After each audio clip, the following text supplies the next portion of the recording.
Christmas ആയിട്ട് സാന്റയും മുന്നിലെ കരോളിനുള്ള ആൾക്കാരും വന്നിട്ടുണ്ട്. എന്ത് കഷ്ടമാണോ എന്തോ. സാന്റയ്ക്ക് വേണ്ടി ഞാൻ സമ്മാനം വരെ ഒരുക്കി വെച്ചിരിക്കുന്നു. എത്ര മണിയായിരുന്നു നോക്കട്ടെ. അമ്മി അമ്മി എത്ര മണിയായി? 12. എന്ത് 12:30യോ?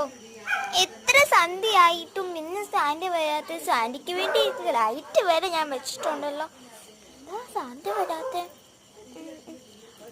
കൂട്ടുകാരും ഇല്ലല്ലോ. എല്ലാരും സാന്റയ്ക്ക് വേണ്ടി കാത്തിരിക്കുക. ഉറക്കം മരുന്ന്.